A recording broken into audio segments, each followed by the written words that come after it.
Hey everyone, I'm here at GDC 2015 with two prominent members of the Counter-Strike community, Sal and Sean. How's it going, guys? It's going well.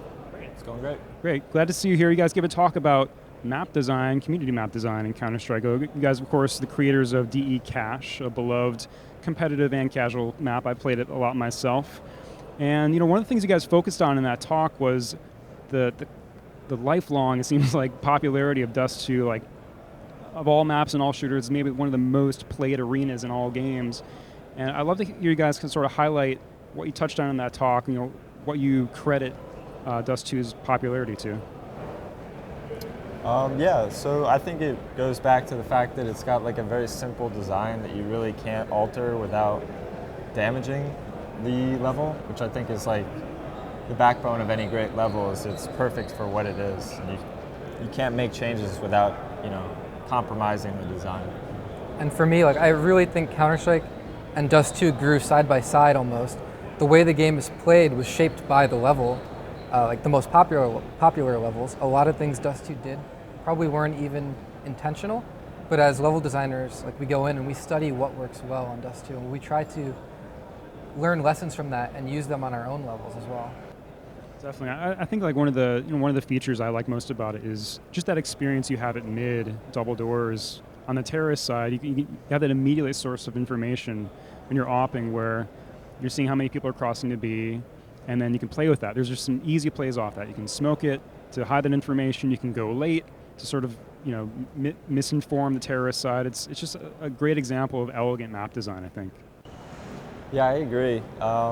It's hard to beat that. As a player, you get that instant rush of having an immediate reaction. You don't know whether you're going to be happy or sad or having to make adjustments, and that's really exciting. It's all about player choices ultimately. Yeah. Like a lot of levels, there's a lot of time between when you spawn to when the first engagement happens, and Dust2 is really in your face with that. You spawn on an engagement point, almost literally. Yeah, very unique. So, one of the other things you guys touched on were just sort of some common elements of great maps, and you talked about how 4 choke points is a kind of a good round number, plus or minus 1 perhaps, maybe 2 at the most. How did you arrive at that conclusion that 4 choke points, I believe, through the middle of the map? That makes sense. I just kind of looked at the maps that I thought professional players liked the most, so I used Dust2, Inferno. When I created Cache, I had that kind of idea in mind where I didn't want too many choke points, and it seemed to work well. So Cache kind of fits that mold. Mirage, a lot of the maps, because once you start going with too many choke points, then the decisions become meaningless. You can't watch everything. So it kind of turns into a chaotic mess almost. And with too few options, everything becomes very predictable. Sure, you can mind game it a bit and fake it, but it just isn't enough options, I guess. So we've seen tremendous growth in CSGO over the past couple years. It's been the #2 game on Steam almost throughout that time. Curious though, as yourself a former competitive player, Sal, and prominent map maker, Sean, what would you guys change about the game right now? Where are you hoping to see it go in the next year of its life? I love that it's becoming such a huge esport, but Counter-Strike has got such a rich history, and there's so many different things, so many different directions you can go in. Hostage mode, could we expand that? Or assassination, could we bring that back? There's just, in Team Fortress 2, what I really liked about it is they took chances and they did crazy things and experimented and allowed the community to sort of, obviously Counter-Strike is always going to be about the bomb defusal mode and 5 versus 5 competitive, and that's great. I don't want to change that. But it'd be cool as a mapper to have some more opportunities in different areas and more creativity.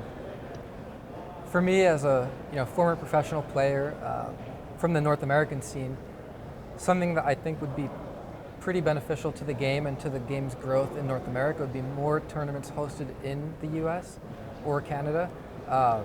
Valve does a great job with funding the major tournaments, but they've all been in Europe so far, so it'd be great to see North America featured, Australia, all sorts of countries. I think that could only help promote the global effect of the game. Yeah, that seems really needed, especially right now. Especially this year, where we've had some controversy, of course, in the North American scene in particular, and other, in late last year in other scenes in other parts of the world. But 5i Power, obviously, and the cheating scandal, the match fixing scandal, of course. curious how you guys feel about, the advent of betting and the item economy within CS:GO and third-party systems like CS:GO Lounge. Do you feel like it's been an overall positive thing for the game because it's brought a lot of attention and interest, and people are very invested in their items and winning stuff, but also this controversy? Do you feel like it's been more positive or negative? I think overall it's been a net positive. I mean, betting has done a lot, and so have skins. People will spend a lot of money on Counter-Strike just to get new skins, and that's helped fund these major tournaments directly. It gives people more incentive to tune into Twitch and watch a match if they feel like they have something riding on it. But with that does come negatives. You see a lot of toxic behavior on Twitch chat.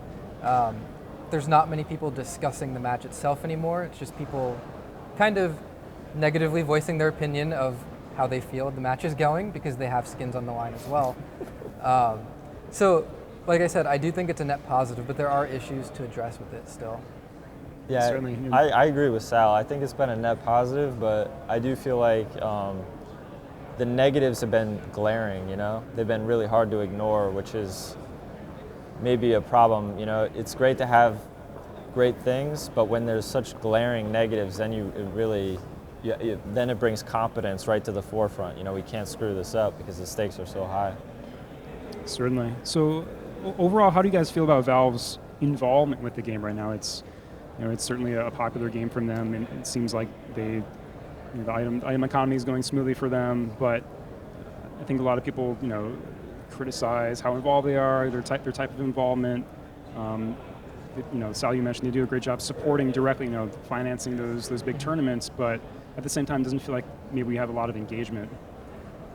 I mean, I've been around Counter-Strike since the beginning, and they had taken a very hands-off approach at that point. It was all community run. Basically any tournament, everything was all community. So with CSGO, they actually have been more involved, and it's been good for me as a player, developer, everything. It's been great to see. But yeah, I mean, there's always more that could be done, I suppose. A lot of people's criticism is that they're very opaque when it comes to listening to feedback. They definitely do listen. Some people feel, I guess, frustrated because they're not sure if they were heard. But I definitely do think Valve has taken a huge step in the right direction when it comes to supporting the game as an esports title. And what about on the map making side specifically? Yeah, I mean, I can see when, PC Gamer really covers CSGO a lot, and I read your stuff, and honestly, I'm proud. I'm really proud to be a part of CSGO, and I'm proud to be, a member of this community. And I know that Valve works really, really hard to make that a possibility. And there's a lot of people at GDC, there's a lot of great game companies, but the one that I'm focused on and the one that I care about is CSGO, and that's honestly because of Valve and because of the hard work they put into the game. It's not perfect, but in my opinion, they do a damn good job, and they support the work that I do, and I love them for it. Yeah, that's good praise. I think a lot of people forget that. I mean, they have so many. They're as much as they operate Steam, they're not a massive conglomerate. I mean, they have their VR project, obviously, Team Fortress 2, Dota, the international esports, running Steam itself, and if we're talking about a 300-person or so company, that's suddenly a lot of projects when you factor in CSGO. So let's get back to maps. What if you guys had to design the competitive matchmaking pool? What maps would you add to it, and which maps would you maybe subtract from it? Boy, that's a that's a bombshell of a question. I would say, there's some great maps right now. There's some maps that need a little bit more work, like Nuke. I'm very critical of Nuke. I know Sal worked very hard on it to make it what it is now, because honestly, I've been told in the very beginning of the game it was like almost unplayable, but thanks to Sal and thanks to some work from Valve afterwards, it's in a decent state right now, but I just don't enjoy playing the map. That's the bottom line for me. I just don't find it to be a fun map to play right now. So I'd get Nuke out of there and place it with something else.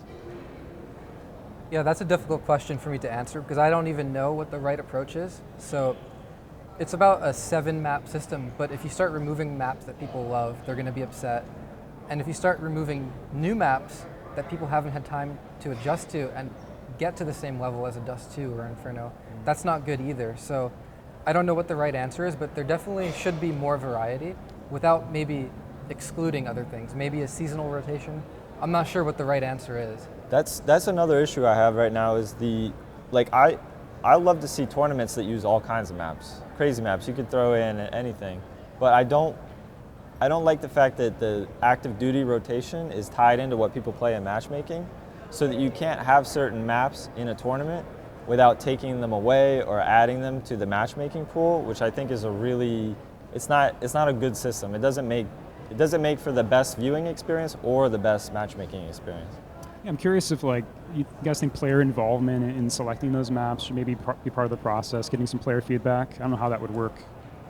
Yeah, I mean, in part it should, but a lot of the times too, players aren't familiar with newer maps too, so they might not be inclined to give them a chance. So again, it's tough. I'm not sure what the right answer is, but we definitely should see new maps played competitively. That would be great, especially for level designers. It gives them more incentive to try building for esports and competitive play. Yeah, I'm glad that there's something being done, because otherwise there's no point in me making new maps or Sal making new maps. I mean, there'd be no reason for us to do it. Maybe we can make casual maps, but then we know that there's going to be only a certain amount of the audience that's actually going to end up playing them. So, we make competitive maps with the mindset that one day we'd like to see the best teams in the world playing these levels.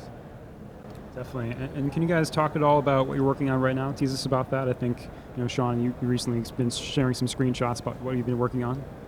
Yeah, right now I'm working on 2 levels. One of them is definitely my main focus because it's going to come out sooner. It's called Santorini. It's based on a place in Greece, which has got a lot of tourism and beautiful architecture and things like that. And because I won't be working with Sal, unfortunately, because he's just got a great new job, I've sort of outsourced feedback to the community, and I want to hear what they think about the level, and that's going to happen before the art, so that there's no disastrous process of finding out that maybe the community doesn't really like the layout after all the hard work that goes into the art. So great. Really enjoyed your talk, guys. I think it's a great just topic and thing to bring more attention to, the hard work and thoughtfulness that goes into Counter-Strike map design. So thanks for that, and thanks for talking with us. Thank you for having us. Thank you very much, and thank you for all the work you do. Oh, sure thing. Counter-Strike is great, yeah.